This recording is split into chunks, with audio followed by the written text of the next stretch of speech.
ইস, আমি এটা কি করলাম? আমার একটু ভুলের জন্য বেঁধে গেল কারাকারি। আসসালামু আলাইকুম ভিউয়ার্স, কেমন আছেন আপনারা সবাই? আশা করছি এই গরমের মধ্যে আপনারা সবাই ভালো আছেন, নিরাপদ আছেন। আপনাদের সবাইকে ওয়েলকাম জানাচ্ছি আজকের এই ভিডিওটিতে। দীর্ঘদিন বন্ধের পরে আজকে নুরাজের স্কুল খুললো। এপ্রিলের 18 তারিখ নুরাজ ক্লাস করে আসে, আর এর পরেই নোটিশ আসে যে তাপদাহর কারণে স্কুল বন্ধ দিয়ে দিয়েছে। এরপরে মাঝে একদিন ক্লাস হয়, এরপরে আবারও বন্ধ দিয়ে দেয়। অনেকদিন পরে যেমন নুরাজের স্কুল আজকে খুললো, তেমন করে 30 মিনিট ক্লাস টাইম এগোই দেওয়া হয়েছে। তাই তো নুরাজকে ঝটপট করে স্কুলে দিয়ে আসি, আর বাসাতে এসে সকল প্রয়োজনীয় কাজ করে নিই। কাজ করি আর ভাবি, ঘড়ির কাঁটা বুঝে আমার সাথে প্রতিযোগিতায় নেমেছে, কে আগে যেতে পারে। কাজ শেষ করতে করতেই 10:30টার কাঁটায় ঘড়ির কাঁটায় এসে যখন এলো, তখন দৌড় দিয়ে আমি আর নারমিন নুরাজকে আনতে গেলাম। আর আসার সময় ভ্যানে বিভিন্ন ধরনের ফুলের গাছ, ফলের গাছ দেখতে পেয়ে সেখান থেকে একটি ফুলের গাছ কিনে নিয়ে আসলাম। এই ফুলটির নাম কিন্তু টাইম ফুল। বাটিতে পাখিদের জন্য পানি রাখা ছিল, সেটি আরেকটা সাইডে রেখে দিয়ে আমি ফুলের গাছটি রেখে দিলাম। টাইম ফুল দেখতেও কিন্তু অনেক সুন্দর লাগে। আসলে প্রতিটি ফুলেরই নিজস্ব কিছু সৌন্দর্য আছে। আর সাথে আরো কিনে নিয়ে এসেছি কাসুন্দি এবং আম। সেই আমগুলো এখন বের করছি, কারণ আম মাখিয়ে খাবো যে। ভাবলাম এই প্রচন্ড রোদের মধ্যে যে আমরা বাসাতে এলাম, এসে যদি একটু টক টক আম মাখিয়ে খাওয়া যায়, কাসুন্দি দিয়ে খেতে খুব ভালো লাগবে।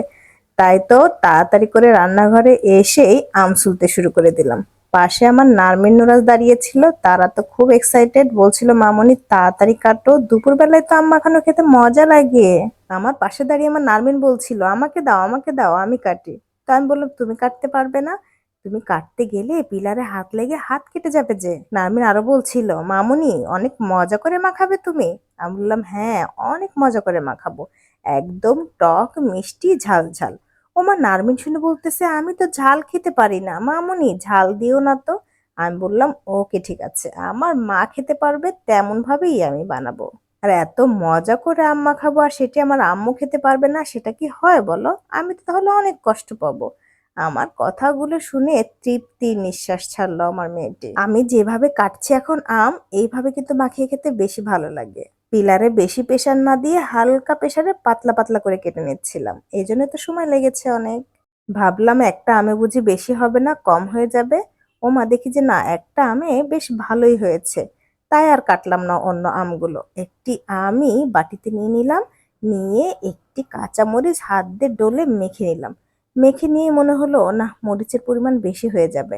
আমার নার্মিন তো আগে থেকেই আমাকে সাবধান করে দিয়েছে সে ঝাল খেতে পারবে না। তাই অর্ধেকটা পরিমাণের মরিচ উঠিয়ে রাখলাম। তারপরে লবণ এবং চিনি দিয়ে হাত দিয়ে ভালোভাবে কচলিয়ে কচলিয়ে মাখিয়ে নিলাম। এভাবে হাত দিয়ে অনেকক্ষণ মেখে নিলে আম থেকে কিন্তু একটি পানি বের হয়, আর আমের সঙ্গে বা আম খাওয়ার শেষে সেই পানিটি খেতেই কিন্তু অনেক মজা লাগে। আর সেই পানি খাওয়া নিয়ে আমরা ছোটবেলাতে অনেক কাড়াকাড়ি করেছি। চাস্তো বোনেরা যদি আমরা এক জায়গা হতাম, আমাদের টার্গেট থাকতো কে এই পানিটি আগে খাবো। আমি আম মাখাচ্ছিলাম আর আমার একটি চাস্তো বোনের কথা মনে করছিলাম। ও আম মাখানো খায় পুরা ভাতের স্টাইলে, মানে এত পছন্দ করে কাঁচা আম মাখা খেতে।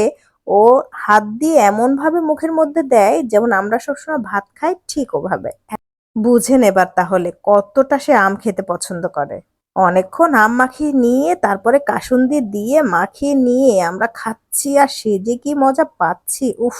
আমার এই পুটুলি মামুনির এক্সপ্রেশন দেখেন, সে তো মুখে দিচ্ছে আর আমাকে বলতেছে, মামুনি ওয়াও ওয়াও। তবে এই যে মিষ্টিটি এনেছি আমি, মিষ্টিটা আমার মনে হয় যে একটা আছে না কাঁচা মিঠা আম, কাঁচা মিঠা আম হবে। কাটার সময় দারুণ একটি ঘ্রাণ বেরিয়েছিল, আর মাখানোর পরে খেতে এত মজা হয়েছে। বেশি টক না, আবার একটু মিষ্টি মিষ্টি ভাব ছিল। খেতে দারুণ লেগেছে আমাদের। নারবিন নুরাজ আমাকে বারবার বলছিল, মামুনি আর একটু বেশি করে মাখাতে পারোনি, কি মাখিয়েছো? খাওয়া স্টার্ট করার আগেই তো শেষ হয়ে গেল। তবে যাই হোক, আমটি খেতে কিন্তু দারুণ মজা হয়েছে। এই গরমের মধ্যে আপনারা কে কে দুপুরবেলায় আম মাখিয়ে খাওয়া পছন্দ করেন, প্লিজ কমেন্টসে জানাবেন। আজকের মতো আল্লাহ হাফেজ।